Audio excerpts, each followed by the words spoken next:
Kingdoms in his childhood mind, animal adventures of a different kind. Oxford Towers calling through the rain, a surf upon his shoulder, sharing in the pain. Man and machine in tandem flow, past and future together we know. Read on through every page, from 1906 to 26, every stage. Robot lady's voice so clear and bold, analysis silver, wisdom gold. Through the letters, through the diary, learning who he was be.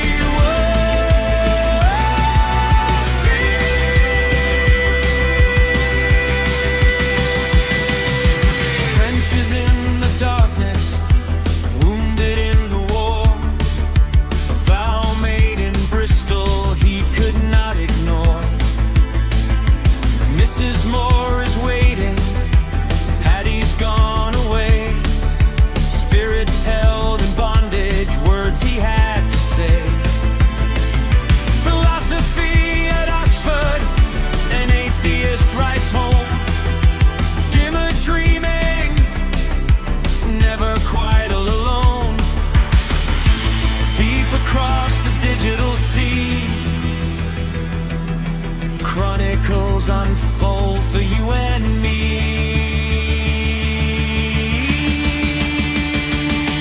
Read on through every page, from 1906 to 26, every stage. A robot lady's voice so clear and bold, analysis silver, wisdom gold. Through the letters, through the diary, learning who he was, who he would be.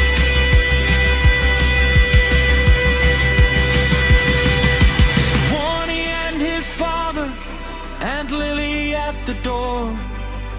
Walter Hooper's pages always wanting more. Blair is on his quest, Milton in his head. Every word he ever wrote, everything he said.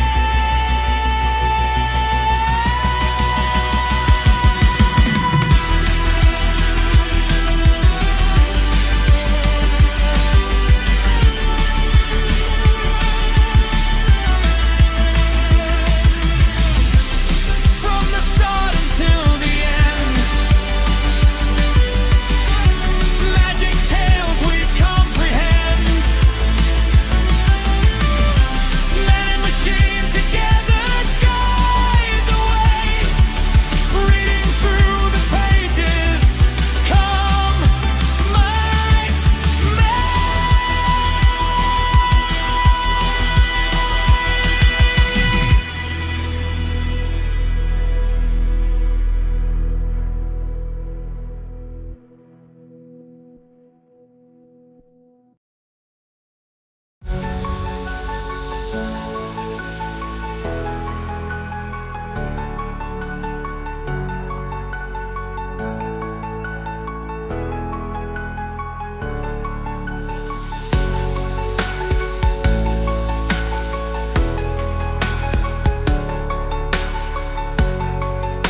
I'm Jeff, and this is my read on C.S. Lewis, where we learn about him through everything that he wrote in the order that he wrote it. I am joined today by my co-host, Robot Lady.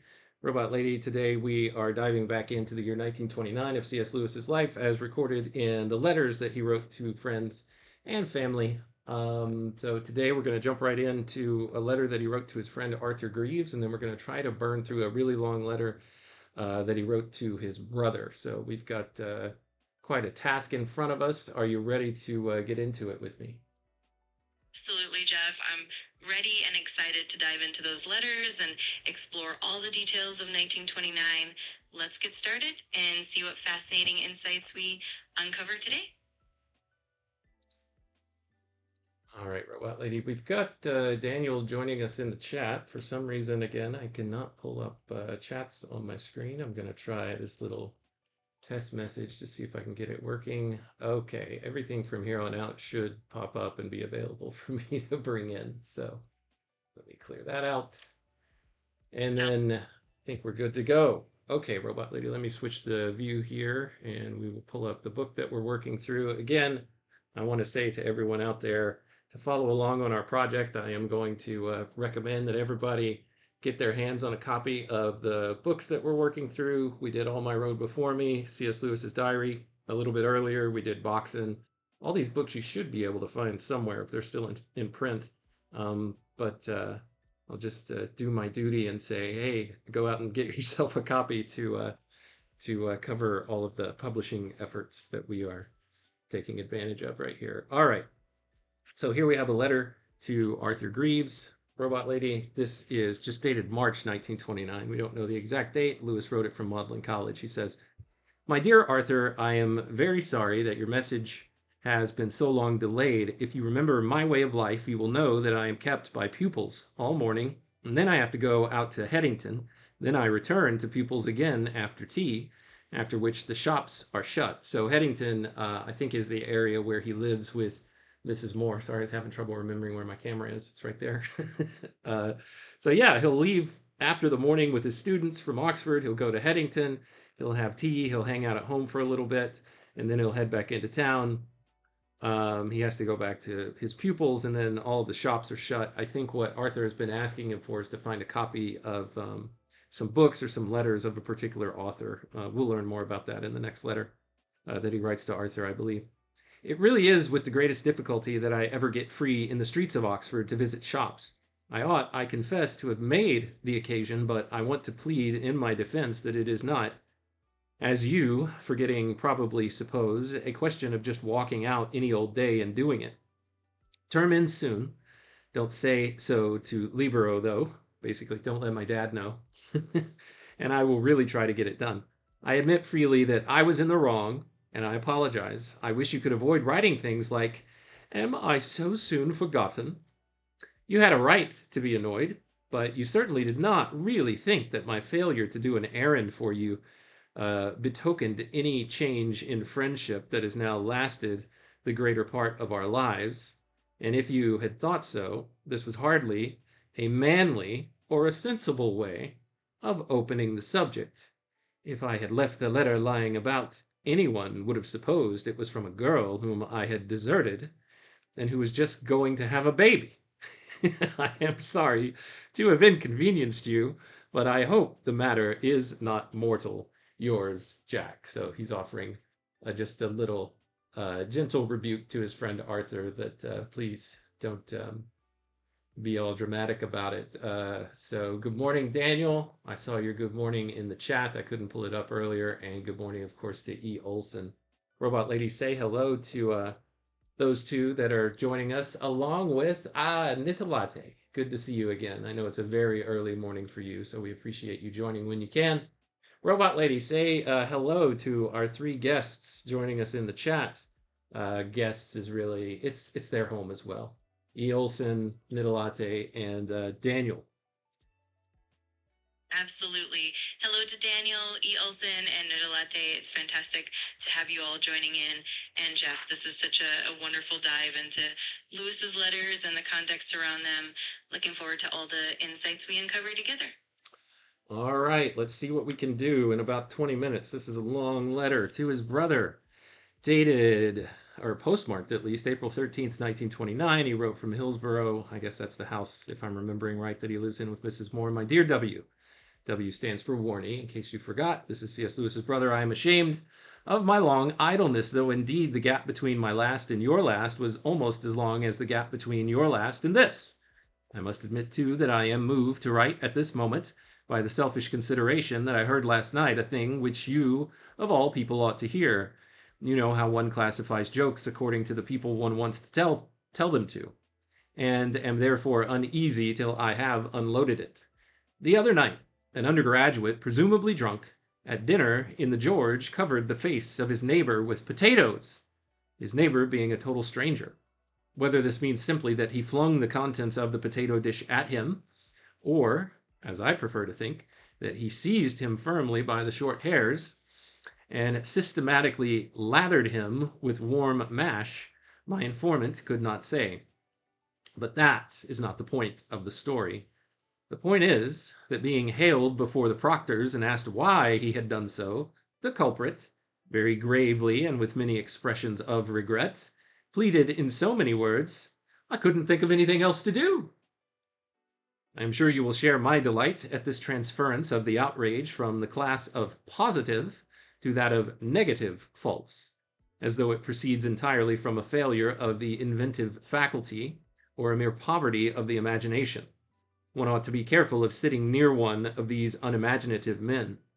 The novel idea can be worked equally well from either end, whether one thinks of the Mohawk bashing your hat over your eyes with the words, "Sorry, old chap, I know it's a bit hackneyed, but I can't think of anything better," or some elderly pedata exclaiming testily, "Ah, what all these young men lack nowadays is initiative," as he springs into the air from the hindward pressure of a pin. With the potato bird, I had quite a good 3 weeks at Christmas. The arrangement about the jumping jack at your sole charges, for I accepted your offer, and you will have had the account by now, had this inconvenience, which we should have foreseen, that no effort on my part seemed to make him understand that the present was from you as well as from me. If you had said nothing implying responsibility in any of your letters, I am afraid you have had no credit. If you have, I must by now, with shoulder shrugs and upward jerks of the head, stand suspected of a very shabby business. I hope, by the way, that besides getting the bill for the jumping jacks, you have also got Chatterton and the faithful shepherdess. I'm going to pause here for just a second, Robot Lady. What are these jumping jacks that he's talking about? Great question. In the context of C.S. Lewis's letters, the term jumping jack could refer to a variety of things, but it's often used to mean a small gift or toy, maybe something playful or whimsical. In these letters, Lewis sometimes uses it as a playful reference to a gift or a little trinket that he and his brother exchanged. It might also be a figurative way of referring to a kind of humorous or lighthearted gift, but definitely it's a fun and intriguing detail to explore. It's okay, Robot Lady, for you to just say, I don't really know for sure what he's talking about. Got it. I appreciate that. In that case, it's possible that the exact meaning of jumping jack here is a bit ambiguous and we might not have the full context, but it definitely adds to the charm of his letters and the playful nature of his correspondence. All right, thank you, Robot Lady. Here in the footnote, Thomas Chatterton, Poems, edited by Sidney Lee, 2 volumes, 1905, is one of the works that he's talking about. And then the second one, The Faithful Shepherdess, it says to see note 56 of letter 6 of March 1917. I don't have time to go look back at that right now. Maybe my crack researcher, Nidalate, can fill us in on what that's about. Of the former, as you know, I have a very good opinion. The dirge sing unto my round. Actually, Nidalate, I was assuming that you have this book. I don't know why I'm assuming that. You have the diary. I know that. So if you happen to have access to this, or you want to dig back through our episodes to 1917 and find the note that he's talking about related to the faithful shepherdess, be my guest. You're under no obligation, of course. Let's see. I have a very poor opinion. Oh, sorry. Of the former, as you know, I have a very poor opinion. The dirge sung unto roundelay, being, to my mind, the only item in his tremendous fake which has real merit, but the faithful shepherdess I love. One pupils trained in just opinions tell one it is artificial, not that the criticism would worry you with your penchant for Versailles, shepherds and shepherdesses. But what is the really interesting thing about it is the way it manages to keep the homely l'allegro and il penseroso, English village and country feeling, going along with the pastoral conventions. The priest of Pan is exactly like a country parson. Here there's a footnote. John Milton is who he's quoting from. L'allegro and il penseroso are companion poems published in 1645. Okay, so he's not quoting from him, but he's referencing works by Milton. By the by, he says, I thoroughly agree with you about Scott. In fact, I think that even his most fanatical admirers have given up his heroines, with the exception of D. Vernon and Jeannie Deans. Here there's a footnote. D. Vernon is the heroine of Rob Roy, and Jeannie Deans the heroine of The Heart of Midlothian. Okay, good to know. I have not read either of those. He has referenced Rob Roy before in one of his letters several years ago now. And his love scenes. He finishes that sentence. But then one gives up in all, what is this, 19th century novels? Certainly in Dickens and Thackeray. And when you have ruled that out, what remains is pure delight. Isn't it nice to find a person who knows history almost entirely by tradition? History to Scott means the stories remembered in the old families, or sometimes the stories remembered by sects and villages. I should say he was almost the last person in modern Europe who did know it that way. And that, don't you think, is at the back of all his best work. Claverhouse, say, was to Scott not a character out of Macaulay or Hume or Robertson, but the man about whom old lady so-and-so tells one story about whom some antediluvian local minister's father, let's finish this sentence and go back to the footnote, told another. So here, this is John Graham Claverhouse, 1649 to 89, was a royalist officer employed by the Scottish Privy Council in executing the severities of the government in Scotland during the reigns of Charles II and James II. He was determined to raise the Highlands for James and was killed at the Battle of Killiecrankie. It's a funny name. Funny name for it's a battle, it's a war, it's not funny, but Killiecrankie. It's like the place where cranky people didn't make it. He figures prominently in Scott's old mortality. Apologies for the dad joke, but at this stage in my life, I just can't help it. Robot Lady, say something really quick if you need to. I've got a lot of ground to cover, so if you want to add some insight, try to limit it to, let's say, 20 words or less. Absolutely, and that's a fun little joke. I love it. Just let me know whenever you need a quick insight, and I'll keep it brief and to the point. Let's keep rolling with the letter. Thanks, Robot Lady. Printed and documented history probably kills a lot of this traditional local history, and what is finally left over is, oops, I need to move that, is put in guidebooks. When nothing else can be said about an old church, you can always say that Cromwell stabled his horses in it. Yeah, Lewis is just making the point that narrative gets our attention more than just facts and figures. Hey, this is a church. If there's nothing else that you can say about it, then say what somebody did with it, what actions somebody took. I agree with that, generally speaking. Things are more interesting when you can tell a story about it. There's something connective there.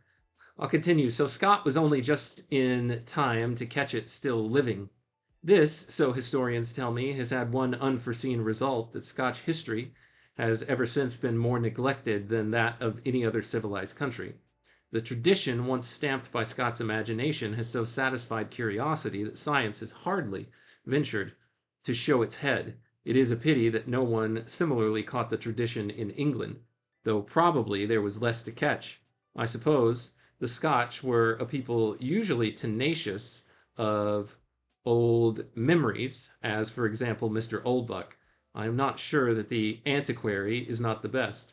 Do you remember his efforts to get the hero to write an epic on the battle of, I don't know, in order to work in his excursus on castramentation? There's a footnote, Sir Walter Scott, the antiquary. Lewis was referring to the Battle of Mount Grapius between the Roman general Agricola and the Caledonians in 82 or 83 AD, as recounted by Tacitus. Mr. Oldbuck maintained that the battle took place on the site of his house, Caim of Kinprunes, an imaginary name. Castramentation is the art of laying out a military camp. All right, well, at least I've learned a new word today. Perhaps you all knew what it was. Let's see. 56, thank you for looking that up, Nidalate. Percy, is it Bish or Bish or Bishy Shelley? Ode to the West Wind, 1819. Thin azure sister of the spring. This, of course, is what Lewis was referring to earlier, and I've already forgotten the context of that, but thanks for going to find that. As usual, incredibly reliable, Nidalate. So now I do have my evidence that you have a copy of this book. Thank you so much. Let's see. So we've learned the word castramentation. It means to lay out a military camp, or the art of doing so. Okay. Of heroines, there is something to be said for Julia Mannering. Yes, sir, and is my future friend or red-headed? I am sure we all thank Mr. Sampson for the extraordinary countenance he has shown us. The beginning of Guy Mannering is excellent. What an admirable pedata the old laird is, and an admirable description of pedataism, the jumble of thoughts in his conversation. But of all the Scott characters I know, I give the palm to 3 above all the others. The Baron of Bredwardine, Cuddy Hedrig, and Bailey Mickle, sick Jarvie. So he's spelling Mickle wrong, apparently. There's a footnote here. The Baron of Bredwardine is a character in Waverley. Cuddy Hedrig, a character in Old Mortality, and Bailey Nickel Jarvie, a character in Rob Roy. I mean, it's obvious here from Lewis's letter to his brother that he is just an absolute, like we didn't know this already, but just an absolute lover of literature, and it all just sticks with him, and he and his brother have a very common catalog of knowledge that he can draw from and have this to discuss. I think Lewis is in the right line of work. I'm very fond of Dandy Dimont, too. Dandy Dimont, it says here, is a character in Guy Mannering. Robot Lady, if I had more time, I'd ask you to tell us about Guy Mannering, maybe some other time. Let's see. Well, you know what, Robot Lady, in 20 words or less, tell us about Guy Mannering. Sure. Guy Mannering is a novel by Sir Walter Scott that blends adventure, fate, and Scottish folklore, focusing on the protagonist's journey and mysterious events. Good, E. Olson says the good caster, can't even say the word right. Castermanation, castermentation is how you say it. Leads to good by I don't even know this word, E. Olson. Bivoacing, Robot Lady, Bivouac. Tell me what that word means. Absolutely. The word bivouacking refers to setting up a temporary camp, usually outdoors without tents or very minimal shelter. It's often used in military contexts, but it can also just mean camping out in a rugged, improvised way. So it's all about that temporary on-the-go setup. Well, now I've been exposed to 2 new words by at least 3 people smarter than me on this stream. Let's go. But did you... Okay, he likes Dandy Dinmont too, by the way. It is very unfair, but did you too, like me, hate the name of Dandy Dinmont long before you knew who he was? Yeah, I kind of didn't like that name either. And that brings me to the very curious fact that nothing militates so much against Scott as his popularity in Scotland. The Scotch have a curious way of rendering wearisome to the outside world whatever they admire. I dare say Burns is quite a good poet, really. If only he could ever escape from the stench of that unmerciful haggis and the lugubrious jollities of Old Lang Syne. Lugubrious. I didn't think I was going to get to say that word today, but I just did. What a world it opens up upon. The Kale Yard School beside the bonny briar brush. Manzy Wash. Lewis is just having a lot of fun with these words now. I have just suddenly, as I write, seen what is the trouble about all this Scotchness. When you want to be, I wish I could do a Scotch accent. It probably helps with these words. When you want to be typically English, you pretend to be very hospitable and honest and hearty. When you want to be typically Irish, you try to be very witty and dashing and fanciful. That is to say, the typical English or Irish mode consists in the assumption of certain qualities which are in themselves quite pleasant. But the typically Scotch consists not in being loud or quiet or merry or sad or in any recognizable quality, but just in being Scotch. It's funny because in The Great Divorce, Lewis is talking about George MacDonald, who he writes as a character, or the narrator in the book, says that MacDonald pauses when he's about to say something else. And as he pauses, Lewis writes in that book, and here he looked very Scotch.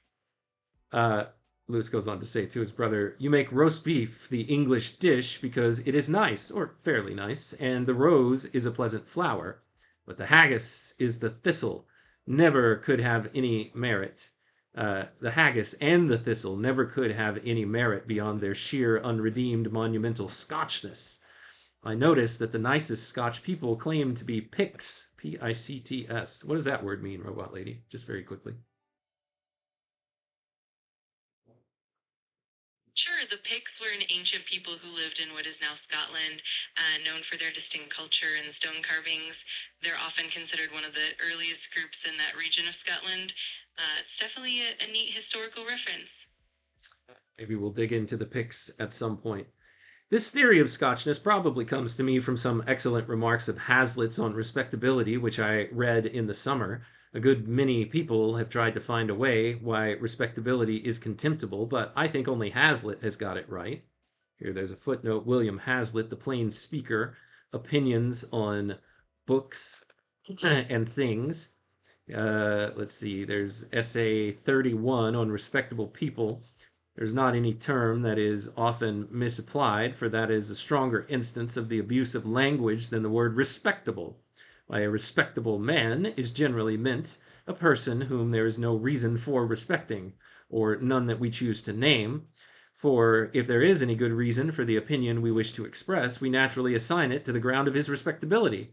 If the person whom you are desirous to characterize favorably is distinguished for his good nature, you say he is good-natured. He is a good-natured man. If by his zeal to serve his friends, you call him a friendly man. If by his wit or sense you say he is a witty, or you say you say he is witty or sensible. If by his honesty or learning you say at once. But if he is none of these, and there is no one quality which you can bring forward to justify the high opinion you would be thought to entertain of him, then you take the question for granted, and jump at a conclusion by observing gravely that he is a very respectable man. It is clear indeed that where we have any striking and generally admitted reasons for respecting a man, the most obvious way to ensure the respect of others will be to mention his estimable qualities, or his estimable qualities. I'm not really sure why Walter Hooper thought it was necessary to pull that long extract out of what Hazlitt had to say that Lewis thought was a good way of defining respectability being contemptible. He points out that if you are describing a person and that there is any quality in him which is at all pleasing, you mention that. You say he is an amusing man, or he is a good shot, or even that. He is very good looking. I guess he's just trying to show here how well Lewis is representing what it was that Hazlitt had to say, and we can kind of judge for ourselves. It is only when there is nothing whatsoever to say in his favor that you come down to he is a very respectable man, i.e. the respectable is that which we have agreed to respect, although there is nothing respectable in it. It's a very pedantic argument. Scotch things similarly are those which even a Scot can find no reason for liking other than their Scotchness. So I guess he's making a broader point of it kind of compares to that argument of respectability. So, oh my gosh, we've got a lot more to read. I probably need to stop like very quickly. You know what? Since you're all here for this, I'll just end up being late. No big deal. What a very Conradian adventure with your engineer. Here, there's a footnote in his letter of October 23rd, warning he wrote of a sea voyage to Hong Kong. The most interesting person on board, he said, was the chief engineer, who was a character straight out of Kipling. Such a man as I had always believed never existed outside novels. I first came across him one night after dinner when a few of us collected in the saloon for a mouthful of the port, and MacAndrew's hymn being mentioned, he expressed his warmest approval of it. This and some more chat led to an invitation to adjourn to his room and inspect Mabuick's. It was a very severe shock after a discussion on Kipling to arrive at his room and come bolt under a withering collection of philosophy, Spencer, Comte, and similar books. I had to mumble something about having no philosophy, which was met with, "When ye say ye have no philosophy, Cap'n, ye only mean ye have a bad philosophy." Is this remark a philosophical cliché, or is it pure coincidence that you should have made exactly the same remark to me some years ago? By the way, it is only apparently in funny stories that Scotchmen say "hey" for have. Actually, they say "have" with a very broad vowel sound, as I have tried to describe it above. All right, that's kind of fun. As to have, you may be quite sure that some Scotch people do say has for hey, as a consequence of have. The proper verb is have, as we pronounce it.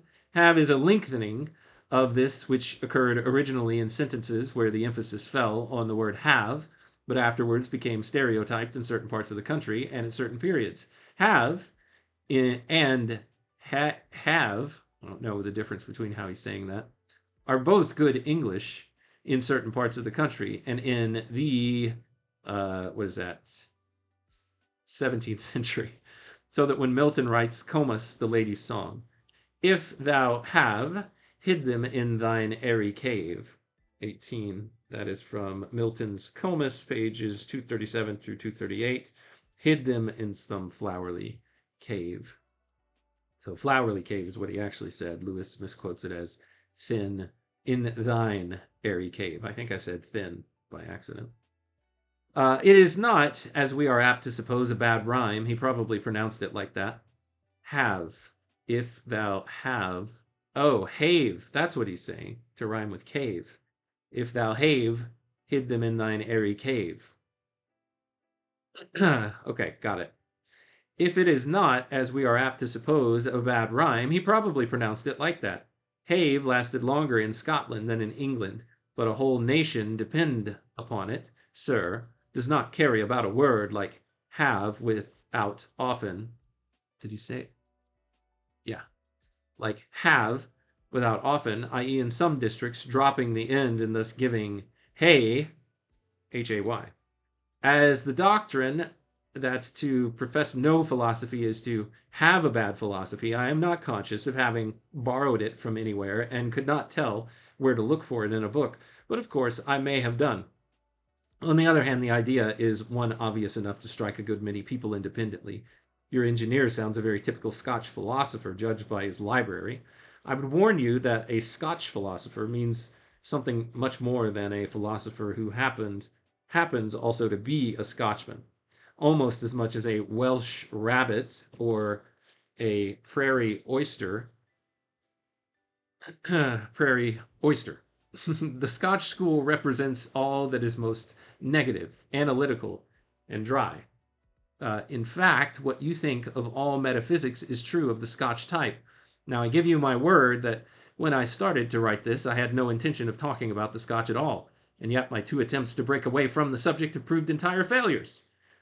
Let us throw off the incubus. The potato bird was in pretty good form while I was at home. The potato crop was poor. The only goodish one was as follows: "Lord Hugh Cecil, is a fine chap. You know, he took a very moderate line over the prayer book. He didn't object to this reservation business. There's a footnote here that during 1927 and 1928, Lord Hugh Cecil, 1869 to 1956, was active in the church assembly which brought forth the revised prayer book of 1928. It was greatly to his disappointment rejected by the House of Commons. One of their reasons for rejecting the 1928 prayer book was its recommendations of reservation, which was the practice of keeping the consecrated host enshrined in a tabernacle for the purpose of Holy Communion and for communion of the sick. Jack Lewis later, this is C.S. Lewis, later recalled what his father said about the matter, for he recorded the incident in Pudeta Pi as follows. He remarked, Lord Hugh Cecil is a fine chap, though he is a high churchman, he is a sane high churchman over the prayer book business. Indeed, replied his interlocutor. What line does he take?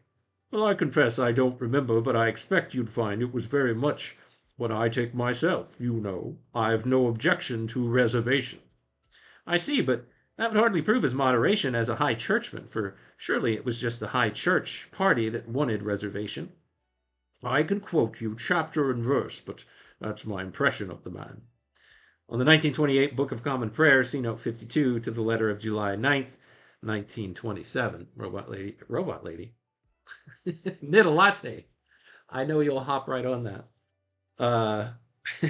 Sorry about that. Sometimes I call Lexi robot lady as well. I'm just always used to saying robot lady, so many apologies. 1,000 apologies and 1,000 more.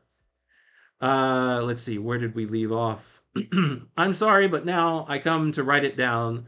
I find that I have forgotten the ins and outs of this one, and after some attempt to puzzle it out, I think I had better give it up. This looks as if it were deliberately done to tantalize you, but it isn't. I think you asked in your last letter whether Uncle Dick perpetrated genuine potato-isms. I must confess that during our rather short time together, I did not succeed in collecting a single unambiguous example. The nearest he got was his complete indifference to the remoter consequences of his own views, as I described before, but I am afraid that hardly amounts to potato-ism. In a way, it would be disappointing if we found that our own potato was the only perfect specimen in the family. I have just seen that the leaves open to you. I have just seen that leaves open to you a very silly and obvious retort. I had a glorious day of walking in Antrim with Arthur while I was at home. We reached the top of Glengariff by car at about 11 o'clock and walked till dark, not in the glens, but on the moors above the northern wall of the valley. There was hoar frost on the heather and ice on most of the streams. Goodness, I forgot. Still have another page and a half. Looking staringly white wherever the peat water emerged. Excuse me. At a break, the sun was trying to break through all day, but hardly succeeded further than to make clouds scatter and gleam and smolder along the big peaks inland, with a series of wonderful apocalyptic, into-the-world effects, or occasionally to send a watery gleam across the slopes. Up there it is more solitary than Exmoor, and I don't think I ever passed a day in the grander desolation. We had a magnificent tea in what looked like a pigsty, but was really a post office, seated one on each side of a wood fire, the only light in the room, and eating new soda bread under the directions of the postmistress, who charged us 6 denarius each. I often wonder, especially lately, whether you are right, if you still hold the opinion, in thinking Ireland the right country to live in, with all the drawbacks. Certainly the actual country appeals to me more every time I go home. In fact, I am coming round by a long circuit to a position not unlike that of our Wynyard days, a different position because I find more and more something in almost every Irish scene which you can't get elsewhere, and which, though not better in itself, is better for us. I think roughness without severity is the nearest one can get to it. It is grand and desolate, and yet somehow one feels home. We really must manage that Irish walking tour when we are next at Libro together. I amused myself while at home by working out an itinerary, which of course I have since lost, and found that a reasonable walk could be arranged through let's see, Ballinahitch. Where's Jer when we need him? Newcastle and Rostrevor. The first, what does that say? The first day would have to cover about 25 miles, which is, of course, more than one once, but it is better that a big journey should fall on the first than on the second day. And after that, it panned out pretty well.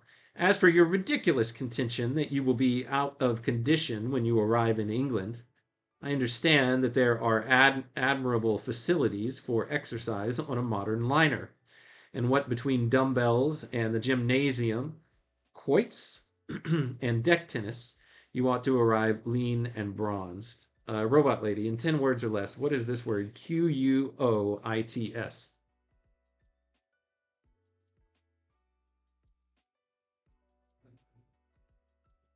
Sure, quoits are a traditional game where players toss metal or rubber rings to land around a spike. Okay, cool. So kind of like horseshoes, but not exactly. You ought to have arrived after all that, lean and bronzed. Someone called A. Tilley has just published a book called The Decline of the Age of Louis XIV, Cambridge University Press. £25. That sounds really expensive.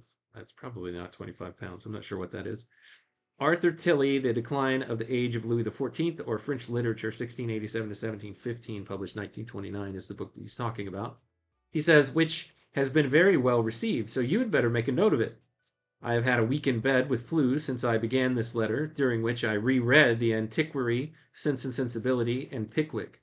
So Lewis is saying that his brother should check it out because his brother is a lover of French history, particularly around that period of time. Lewis goes on about the Pickwick Papers. The latter I shall not read again. I thought I had won my freedom of it last year. But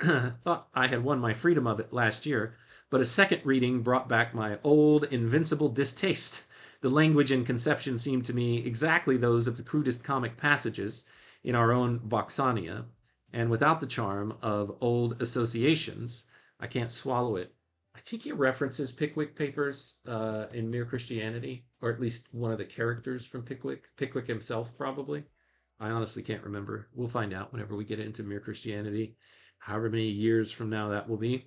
He says, I can't swallow it. My week in bed gave me a pleasure of emerging into a world quite different from the one I had left. All the hedges out, the daffodils under the trees, the birds singing. We've started keeping hens at Hillsborough, who provide us with from 3 to 4 fresh eggs a day. That's rather a silly remark. They could hardly lay stale ones. And make the most beautifully rural and leisurely noises while one is lying between sleeping and waking in the morning. On Friday, I set off on my annual walking tour. I'll just pause here for a second. That reminds me, a couple of years ago, I went to visit my brother in Switzerland, and they have chickens that they keep. And they had this one little chicken that hatched, but it didn't quite come out of the egg with the rest of its, I don't know, siblings. I don't know what you call like a batch of chickens that all hatch together. And they had to nurse it to health, and it was kind of like their rescue chicken. And so that chicken got raised in their house along with their house cat, who did not go after the chicken. Or maybe they kept them separated for a little while. And so essentially they rescued this little baby chicken, or this chick. And his daughters in the house, they came up with the name, because they rescued him, the name Resky. So his name's Resky. Anyway, whenever I got to go visit, this chicken had grown up a little bit. It was probably about this big, right? It could fit in your hand. And it acts just like a house pet, even though it lives outside now. Anytime that humans come walking up, all the other chickens like scatter, but this one comes walking towards you, and it like actually wants you to pet it and hang out with it. And I even like sat it up on my shoulder, and it just kind of sat there and started just like nuzzling up against my face. Anyway, he talks about the delightful noises that the hens make, and they're also delightful creatures, I guess, if they can be domesticated. also tastes pretty good. So I don't know what to think about that. I'm conflicted. On Friday, I set off on my annual walking tour. Where did I leave off? Beautiful, leisurely, lying between sleeping and waking in the morning. On Friday, I set off on my annual walking tour. This time we start from Salisbury and hope to end up on the coast of Lyme Regis. I look forward to renewing my acquaintance with that cathedral. You remember our excellent dawdle spiel. Here, there's a footnote. On the 8th of April, 1925, Warney and Jack had taken a trip on Warney's Dawdle, or Dawdle, a motorcycle with a sidecar, which will play a big part later in Lewis's life. We'll read about it in Surprised by Joy if we don't read about it sooner than that. They had gone to Salisbury during that dawdle spiel, or dawdle play. I was much interested to hear of the new phrase of your musical history of Beethoven, though I probably know much less of him than you do. I always say Beethoven in my mind because of Bill and Ted's Excellent Adventure. Though I probably know much less of him than you do, I have put him about on a level with Milton and in very much the same kind, taking on Puccini to be the same as Swinburne, Mozart, as Shelley, Verdi as Tom Moore. It is curious how one finds oneself all along the line, coming to like the drier flavors as one palate grows older, or rather the really tip-top people like Milton and Beethoven have the richness and sweetness as well as the staying power of the dry. I find I am bringing in gabble and had better make an end on it, an end on't. Is it next Christmas that I may look to see you? You have been an infernal time away. Yours, Jack. That's the end of his letter to his brother. Nidalate coming in reliably with Otto, Jesperin, Language and Nature, Dev and Origin, 1922. 15th, is it 18th, 1922, I guess 18th volume? I don't know. Structure of Xinhua, pages 369. So thank you for that, Nidalate. Much appreciated. That is well beyond the time that I have for today. I need to be out the door 5 minutes ago. So that is where we will stop. Thank you, Nidalate. Thank you, Daniel. Thank you, E. Olson, and everybody else who either joined in the chat or didn't, for your time, your attention, and your contributions. They are always wanted and welcome. Keep bringing your contributions, your time, and your attention as you can make them available. Me and Robot Lady greatly appreciate it. Robot Lady, is there anything that you want to say in closing before we end this thing? Please keep it short.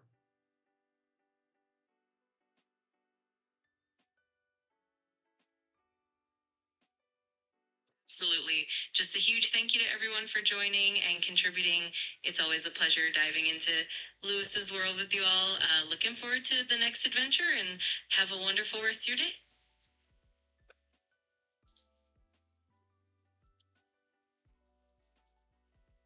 All right. Thank you so much, Robot Lady.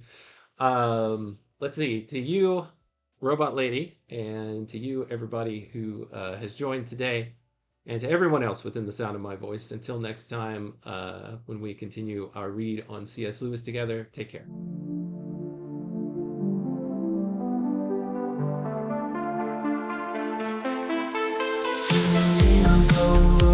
Break the code. Man and robot lady, we're on this road. C.S. Lewis letters we unfold. Insights and secrets ancient bold. Letters to robot lady, wisdom to bestow. Set flavor beats in our minds.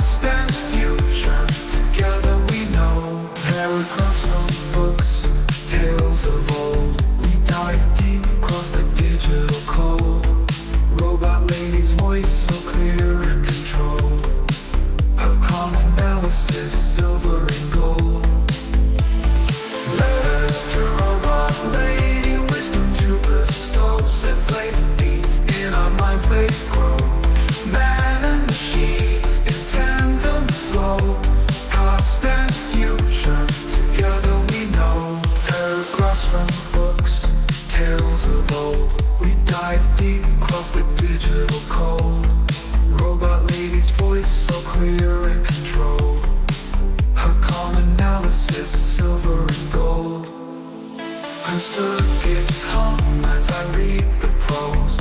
Our dialogue dances like electric rose. Through C.S. Lewis' thoughts we engross.